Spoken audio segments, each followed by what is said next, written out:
Excited to watch the rest of the year. Let's go to the Dan Zeus power ranking. Hell yeah. Okay. Because Tampa is a team, especially after just blowing out Carolina. Blowing out Carolina this past weekend, it didn't appear as if Tom Brady was happy with the performance or thought it was great.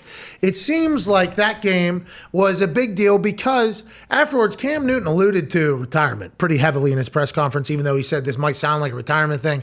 It was that type of game, and Tampa was back being very dominant, and I don't think anybody in their building thinks they've even played their best football yet, and they're out a lot of players. But right now in the Dan Zeus power rankings, going into week 17, Week 17 of the NFL, the Packers are on top of the mon. Yes! Thank you, Dan Zeus. Think about after week 1. There is no conversation about the Packers being anything this year, even though they went to back-to-back NFC championship games. Now going into week 17, a debacle in the week 1 against the Saints, an offseason riddled with a bunch of drama from within, everybody talking negative about them, and here we are at the end of the season, Green Bay Packers holding court in the Dan Zeus power rankings. Chiefs at 2, AJ. Your thoughts on the Chiefs being all the way up at the 2 and the trust factor for Dan Zeus?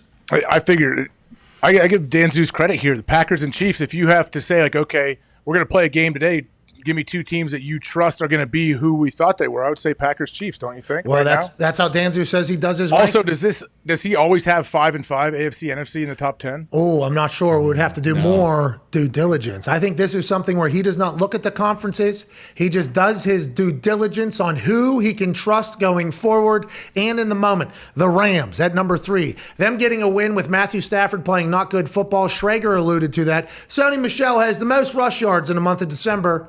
Jonathan Taylor's 2 yards behind him and played 1 less game. Okay, so I wish I had that stat while Schrager was dropping what he was dropping out of the LA Rams camp. Okay, but the Rams did win without Matthew Stafford with a great defense, against a Vikings team who just lost Thielen to IR, which is no fun at all. What was it? What happened? I think his ankle re-injured. Saw him go down. He was so pissed when he went down. So he was out, right? Then we thought he was in. He wasn't in. Then he came back in, and we think he re-aggravated it. T's and P's, Godspeed to Thielen, who has to get surgery on his ankle.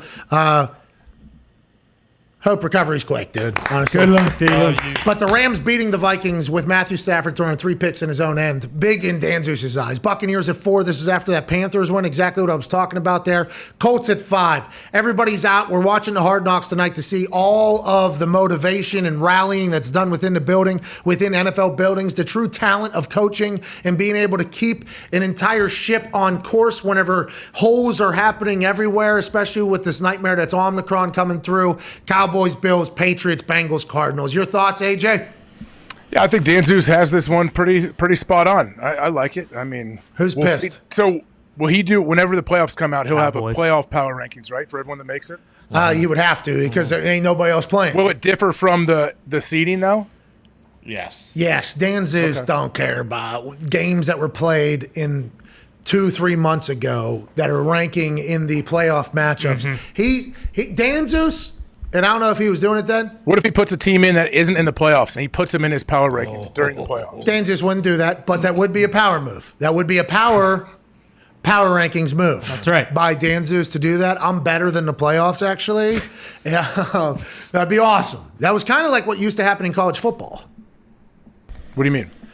Well, people would be picking who gets to play in the championship game whenever there was a bunch of people. Yeah. So if they're technically, Dan Zeus would just be doing what the old BCS was, saying, "Oh, they ain't got it. They actually should have been."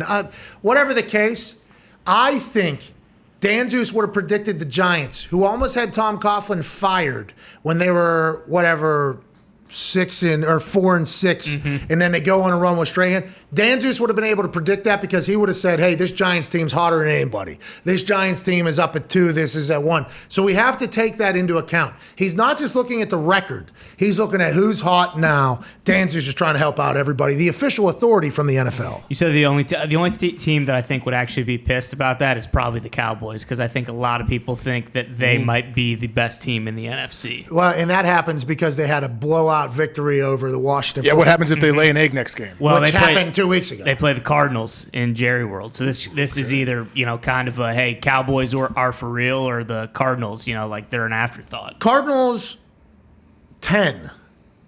Fascinating. They might be broke. What Who was their last win against? They've lost 3 in a row. But they're still in Dan Zeus's 10. Is that because he knows they're going to make the playoffs? I'll tell you who's going to be pissed at Dan Zeus, and he knows it's coming. I think he did this on purpose. The Titans fans. Yep. Yeah, he likes stirring the Titans fans. Titans are 11. So that's why he did. Dolphins are 12. San Francisco 13. So 13's that spot he doesn't know about, but it feels like San Francisco. Fins and Titans will could be switch dead spots after Sunday, I guess. Hey, boy, go. And baby, go. Hey, go Fins. Go Fins. How's Jimmy G's thumb and hand doing, though? He's probably out. There's talking about Trey Lance, who Shanahan said has played his best football over the last month or so in practice and has made his best advancements in progress. And they knew Lance was going to be a project. They say Ian Rappaport reported that the handsome Jimmy Garoppolo had a torn ligament and chipped bone in his right thumb. That ain't nothing to sneeze at. Putting his status very much in doubt with a key Week 17 game looming. But then there was a lot of talk about Trey Lance.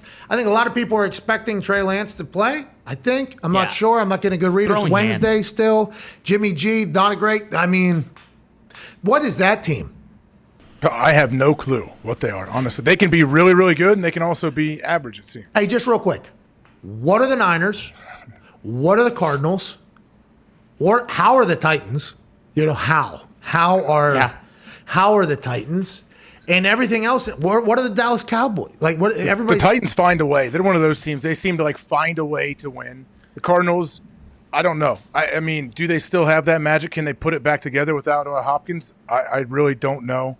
Well, and how about the Bills beating the fuck out of the Patriots, basically? No, listen, Patriots fans. Bills are a scary team, I think, for anyone to face, though. Well, and then what if the Eagles? I mean, with the way the Eagles have been playing with Coach Sirianni's big-ass brain, right now, going into Week 17, we are in an incredible place as NFL fans. Absolutely. And every fan base not every. There's 5, obviously. And they're doing coaching searches already, so they can get interested with that, I guess, as this season ends.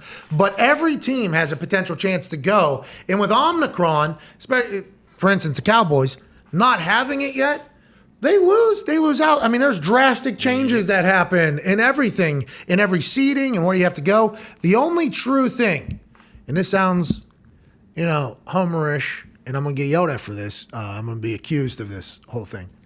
The only real thing it feels like is that Green Bay is going to fucking show up, right? Because other than a cup 2 times this year, which seemed like a long time ago, right now, Aaron Rodgers is playing at a level that is so good and so much better than everybody else that it will get camouflaged by all the Omicron. All right, there's the COVID camouflage happening.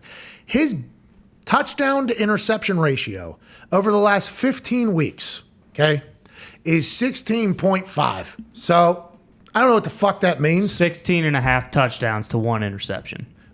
Thank you. Is that good? Kirk Cousins, the next highest, 4. Mm-hmm. Carson Wentz, 3.8. And that one, I think one of the ones we're talking about, remember he put that ball in his left hand in the end zone. Right. And threw that. Yep. Tom Brady, 3.7. He had a couple. Dak Prescott, 2.9. 16.5. So when you're talking about who's playing the best ball, who's the hottest, who's at the top right now, who has been to the NFC Championship twice, who's a man on a mission, it feels like. It really does. And an entire team has kind of bought in. I feel like the NFC is going to have to run through Lambeau. And that's really all we fucking know at this point.